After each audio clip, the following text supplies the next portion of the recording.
Assalamualaikum warahmatullahi wabarakatuh. Perkenalkan, kami dari kelompok 2 mata kuliah pengembangan masyarakat. Di sini kami akan mempresentasikan hasil diskusi kami yang berjudulkan Analisis Pengembangan Masyarakat di Kelurahan Kandri, Kecamatan Gunung Pati, Kota Semarang. Pertama-tama, izinkan kami memperkenalkan satu-satu dari diri kami dulu.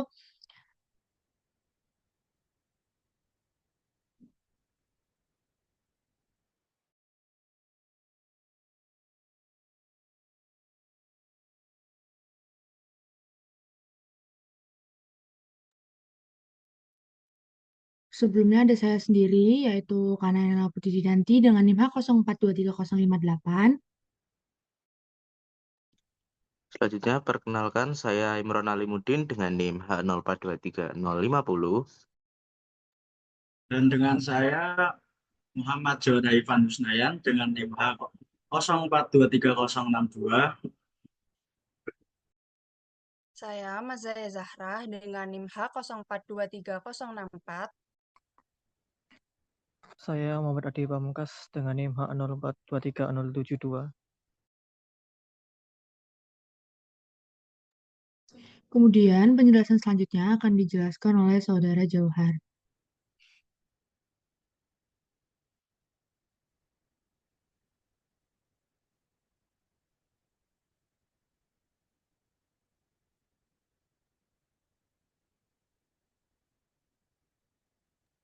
Baik, yang pertama ada teori-teori pengembangan masyarakat.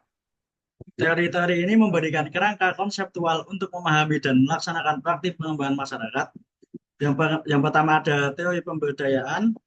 Teori pemberdayaan menekankan pada peningkatan kapasitas individu dan kelompok untuk berpartisipasi aktif dalam pengambilan keputusan dan tindakan yang memengaruhi kehidupan mereka.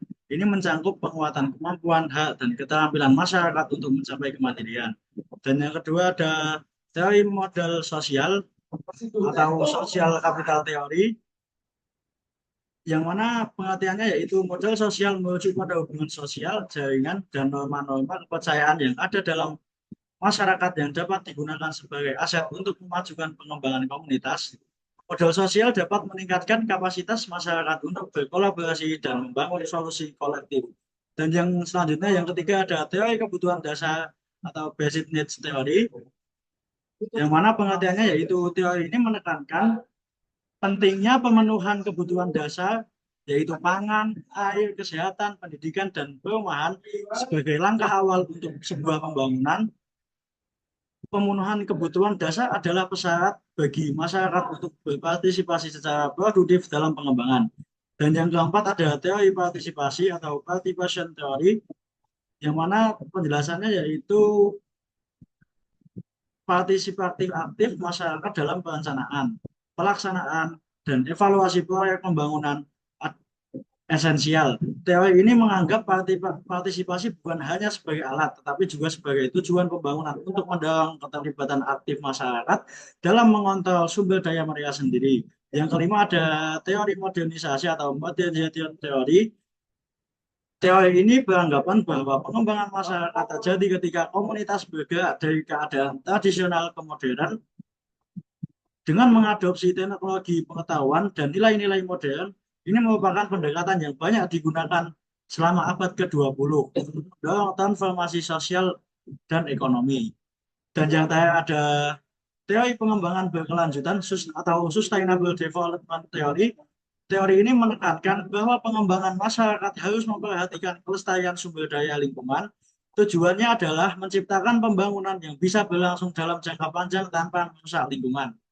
Baik, selanjutnya akan dijelaskan oleh Kanaya. Kemudian setelah teori-teori yaitu ada prinsip-prinsip.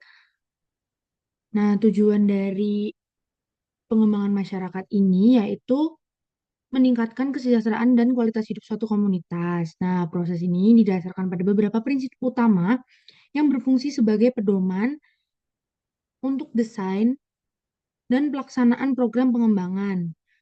Nah, prinsip-prinsip pengembangan masyarakat ini tentunya udah banyak diterapin di Kelurahan Kandri, Kecamatan Gunung Pati, Kota Semarang. Prinsip-prinsip ini mencakup partisipasi, kesetaraan, demokratis, transparansi, dan akuntabilitas. Dan yang terakhir yaitu keberlanjutan. Nah, Kelurahan Kandri ini juga benar-benar menerapkan prinsip ini dengan baik dan benar. Contohnya yaitu ada partisipasi masyarakat. Kelurahan Kandri sudah mengadakan pertemuan rutin bulanan di mana warga setempat bisa menyampaikan aspirasi mereka serta terlibat dalam pengambilan keputusan terkait program pembangunan. Nah, dalam kasus ini contohnya yaitu misal ada rencana pembangunan infrastruktur baru, warga itu bisa ikut terlibat dalam diskusi, mungkin terkait lokasinya, desainnya, dan bagaimana pelaksanaannya. Nah, kemudian pemberdayaan. Nah, Kelurahan Kandri ini juga bisa menyelenggarakan pelatihan keterampilan yang sesuai dengan potensi warga setempat. Karena Kelurahan Kandri ini basicnya adalah desa wisata, jadi pelatihan yang bisa dilakukan yaitu mungkin seperti pelatihan pemandu wisata, pengelolaan homestay, maupun produksi souvenir khas daerah Kelurahan Kandri itu sendiri. Nah, kemudian yaitu yang ketiga, berkelanjutan. Program pengembangan masyarakat di Kelurahan Kandri tentunya harus mempertimbangkan aspek jangka panjang nih.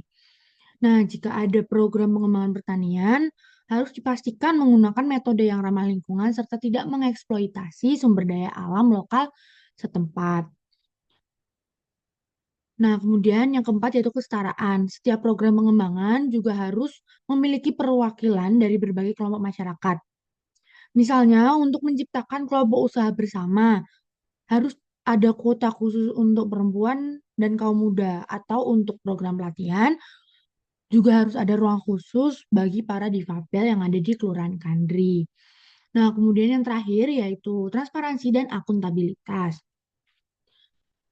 Kelurahan dapat membentuk sistem informasi desa yang mudah diakses di mana warga dapat melihat rencana anggaran, kemajuan program pembangunan, dan laporan keuangan.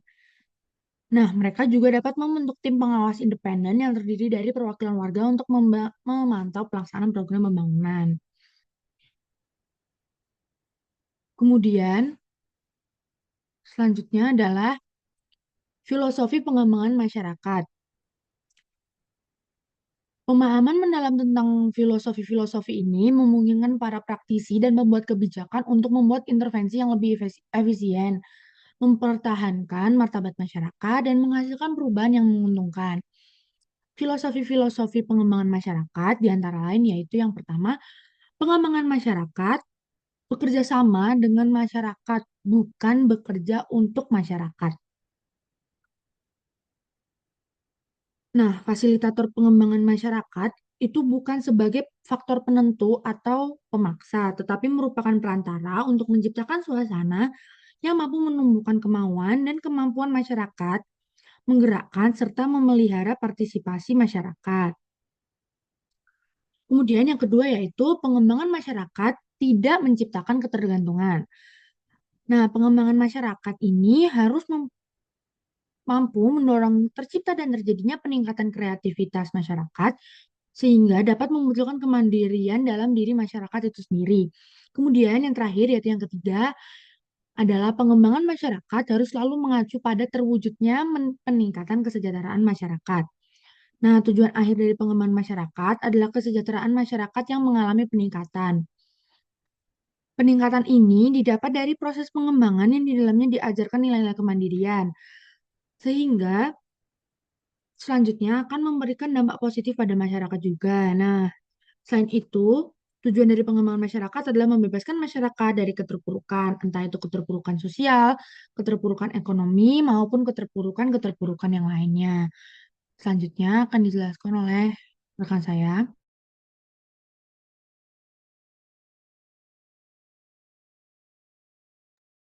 Selanjutnya, saya akan menjelaskan tentang ciri-ciri pengembangan masyarakat.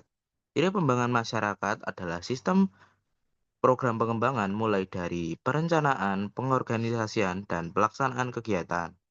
Pengembangan masyarakat di Kelurahan Kandri sendiri sudah memenuhi ciri-ciri yang mulai dari program pengembangan pemerintah kelurahan, juga ikut andil dalam perencanaan desa wisata agar masyarakat mampu mendapat pekerjaan sekaligus juga membuka lapangan pekerjaan baru di desa tersebut. Ciri-ciri pengembangan masyarakat dapat meliputi beberapa aspek utama untuk membantu menciptakan perubahan positif di suatu wilayah. Berikut adalah beberapa ciri tersebut. Yang pertama adalah partisipatif. Pengembangan masyarakat di Kelurahan Kandri sendiri sudah melibatkan keikutsertaan aktif masyarakat dalam setiap tahap proses, mulai dari perencanaan pembangunan desa wisata hingga pelaksanaan dan evaluasi program tersebut. Selanjutnya yang kedua, berbasis kebutuhan lokal.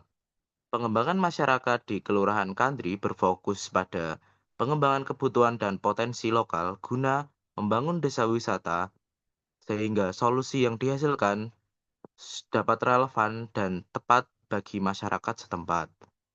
Lalu yang ketiga, pemberdayaan. Pemberdayaan masyarakat sendiri sudah mendorong masyarakat untuk menjadi mandiri dan memiliki kontrol penuh sumber daya yang mereka butuhkan untuk mencapai kesejahteraan dan juga agar masyarakat desa dapat memenuhi kebutuhan lapangan pekerjaan yang ada. Lalu yang keempat, inklusif.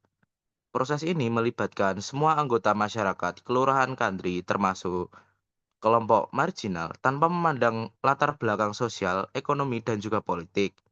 Hal tersebut dilakukan guna mempercepat pengembangan yang ada di desa dan juga mempererat hubungan antar warga desa agar semakin mendorong pengembangan masyarakat yang ada. Selanjutnya, berkelanjutan. Tujuan dari menciptakan perubahan yang bertahan lama dengan mempertimbangkan aspek lingkungan, sosial, dan ekonomi. Tujuan dari dibuatnya desa wisata ini adalah untuk membangun lapangan pekerjaan baru sehingga masyarakat dapat mendapat lapangan pekerjaan di Kelurahan Kandri. Selanjutnya, kolaboratif. Pengembangan masyarakat melibatkan kerjasama antar berbagai pemangku kepentingan termasuk pemerintah, LSM, sektor swasta, dan masyarakat itu sendiri. Pengembangan masyarakat di Kelurahan Kandri sendiri juga sudah mendapat dukungan penuh dari pemerintah Kelurahan Kandri dengan melakukan program pengembangan desa wisata. Selanjutnya akan dijelaskan oleh Adi.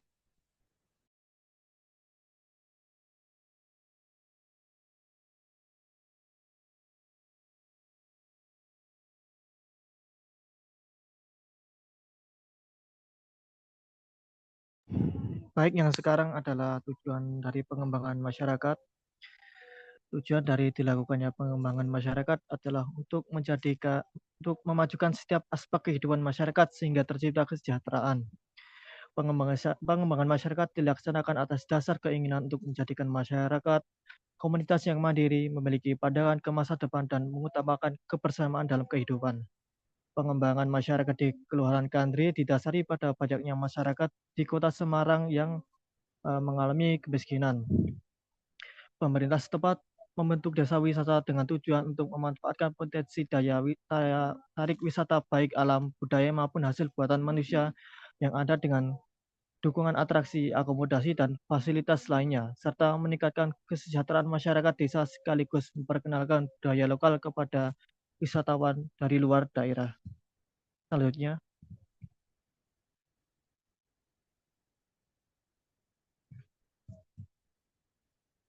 tahap-tahapan dalam mewujudkan pengembangan masyarakat.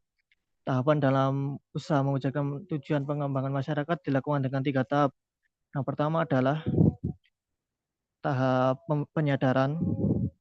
Tahap penyadaran dilakukan dengan menyadarkan pentingnya pengadaan desa wisata di Kelurahan Kandri bagi kesejahteraan penduduknya. Indikator keberhasilan tahap penyadaran ditandai dengan masyarakat yang mengerti tentang nasib masa depan individu serta timbulnya kesadaran di dalam diri. Pemerintah Kelurahan Kandri bersama dengan kelompok sadar wisata telah melakukan sosialisasi dalam rangka penyadaran masyarakat mengenai pentingnya desa wisata. Kegiatan sosialisasi yang dilakukan mampu untuk mengajak masyarakat Kelurahan Kandri ikut andil dalam pengembangan desa wisata. Tahap kedua adalah tahap pengkapasitasan.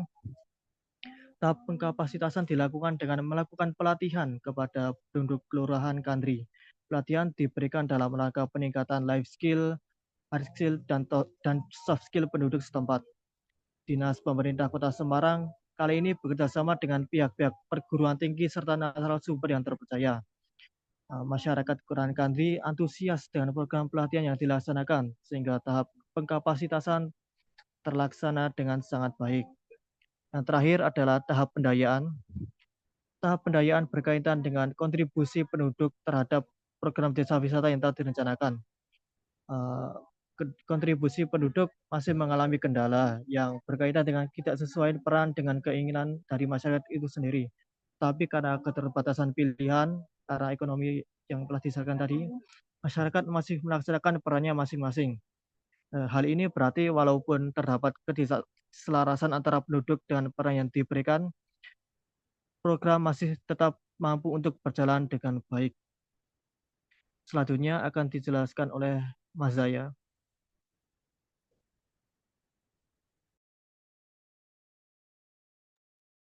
Selanjutnya ada konsep pengembangan masyarakat.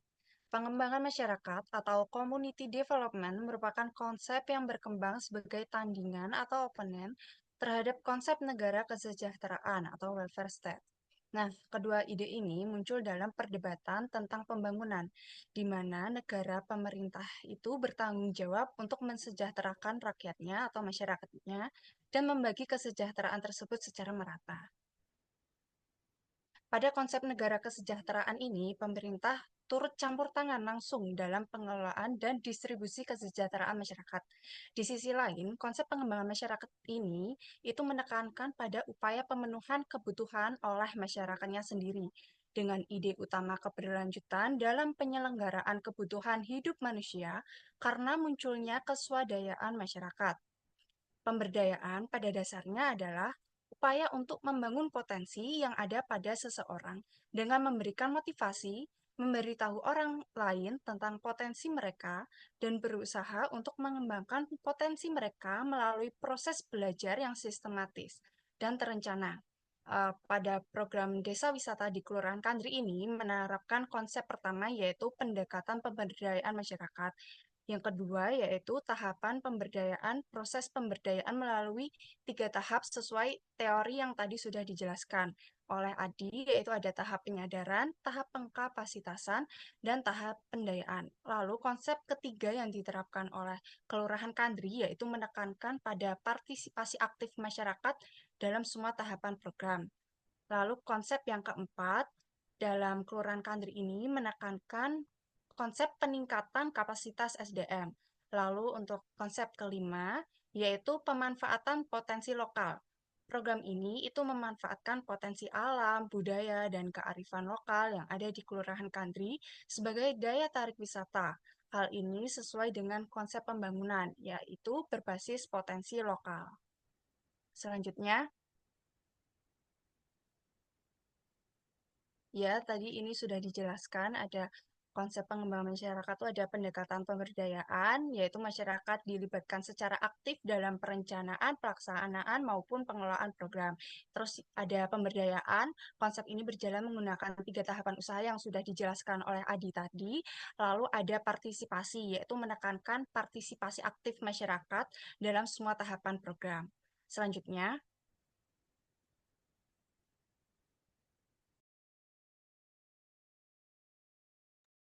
Sekian presentasi analisis pengembangan masyarakat di Kelurahan Kandri, Kecamatan Gunung Pati, Kota Semarang dari kami kelompok 2. Jika ada salah kata, kami minta maaf. Wassalamualaikum warahmatullahi wabarakatuh.